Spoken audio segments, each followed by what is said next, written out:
Hello दोस्तों, कैसे हैं आप सब। एक बार फिर से आप सबका स्वागत करता हूं आपके अपने चैनल टूरोपीडिया हिंदी पर। दोस्तों, आज बात होगी हमारे देश के ऐसे छोरों की जो कि गंगा किनारे रहते हैं। देश के प्रधानमंत्री कौन बनेगा यहीं से तय होता है। यहाँ लोग बड़े दिलदार होते हैं, ये दोस्तों के लिए जान देते हैं और दगाबाजों के जान निकाल देते हैं। यहाँ लिट्टी चोखा से लेकर जापानीज खाने तक हर तरह के खाने को पसंद करने वालों की कोई कमी नहीं है। भारत में और कोई दूसरा देश नहीं है जहाँ खेती भी होती है और आईटी में काम करने वाले लोग भी सबसे ज्यादा रहते हैं।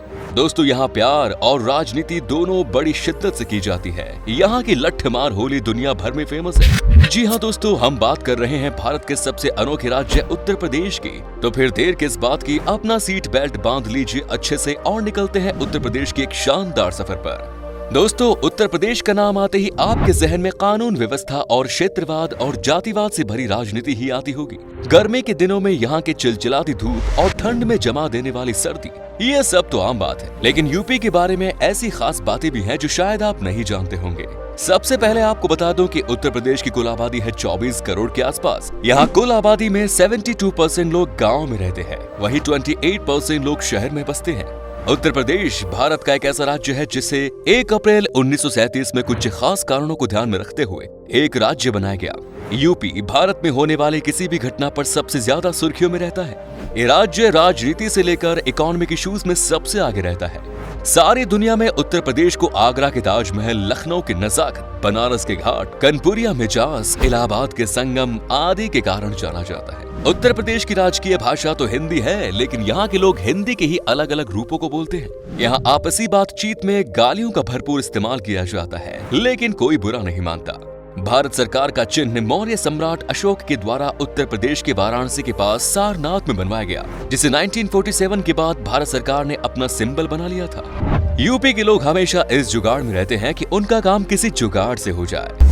यूपी की ये बात सबसे अलग है। यहाँ हर कोस पर पानी का स्वाद बदल जाता है और हर 2.5 कोस पर भाषा बदल जाती है। एक ही जिले में थोड़ी थोड़ी दूरी पर भाषा के फर्क है, जो कि यहाँ आकर ही समझा जा सकता है। दोस्तों, अगर आपको स्विट्जरलैंड में गाय के गले में बंधी घंटियां लुभाती है, तो उन्हें देखकर वाव करने से पहले जान ले कि ये घंटियां यूपी में ही बनाई जाती हैं। जी हाँ, यूपी के एटा जिले के एक गांव जालेसर से हर साल भारी मात्रा में इन पीतल की घंटियों को बनाकर विदेशों में भेजा जाता है। उत्तर प्रदेश को अपनी अनूठी कल्चर के लिए जाना जाता है। इसमें तरह तरह के dance, festival, assembly, music, drama, cinema सब कुछ है। दुनिया भर में पॉपुलर कथक डांस की उत्पत्ति यूपी में ही हुई थी। फोक डांस, जिसे रसिया कहा जाता है, ये भी बहुत पॉपुलर है।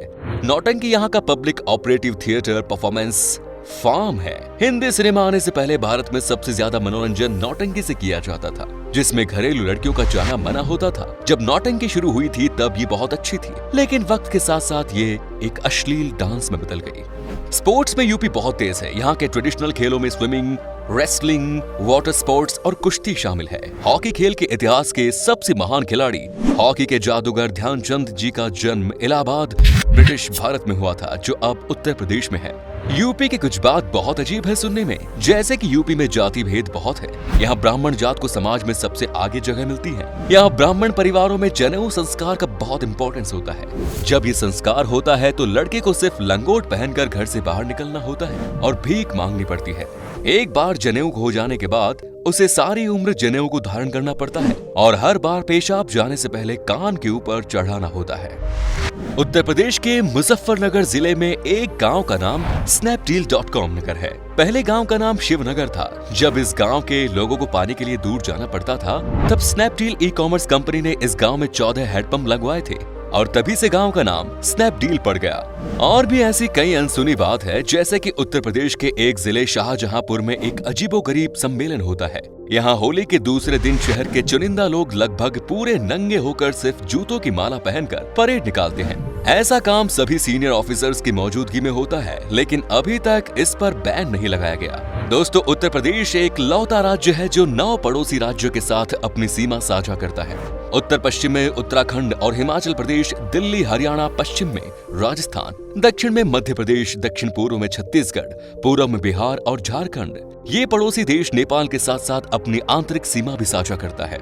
यूपी का मेन इनकम सोर्स है एग्रीकल्चर। इसके अलावा भी कई अलग अलग सोर्सेज हैं, जैसे कि कन्नौज जिले में इत्र भारी मात्रा में बनाया जाता है। अगर आप कभी इस शहर से गुजरे तो गुलाबों की खुशबू हवा में आसानी से महसूस कर सकते हैं।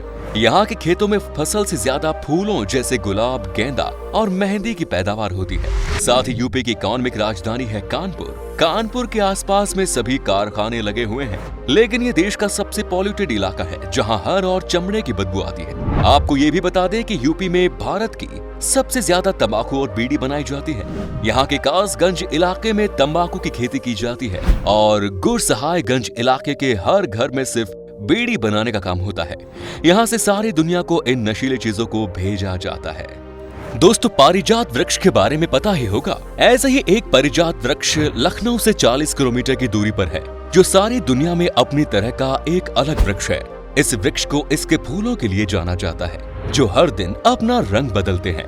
लोगों का मानना है कि भगवान कृष्ण ने पत्नी रुक्मिणी के कहने पर स्वर्ग से पारिजात फूल लेकर आए थे। उत्तर प्रदेश संस्कृति और इतिहास से भरपूर राज्य है। यूपी के कानपुर में होली सिर्फ एक दिन ही नहीं बल्कि पूरे 10 दिन मनाई जाती है। यहाँ गंगा मेला लगने तक लोग रोज एक दूसरे पर रंग डालते हैं। वहीं मथुरा का लठमार होली पूरे भारत में पॉपुलर है। चलिए अब हम आपको बताते हैं कि यूपी में कौन कौन सी जगह है जहाँ पर आप घूम सकते हैं। आप बस बने रहिएगा हमारे साथ। ताजमहल।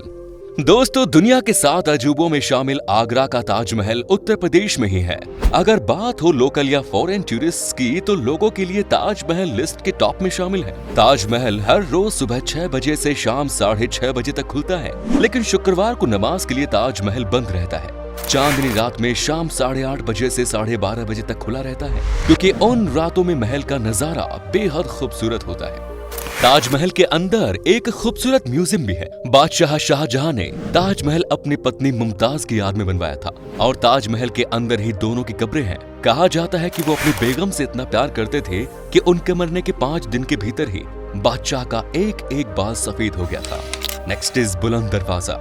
आगरा जिले के बुलंद दरवाजा को मुगल बादशाह अकबर ने गुजरात जीतने की खुशी में बनवाया था। बुलंद दरवाजा को फतेहपुर सीकरी भी कहा जाता है।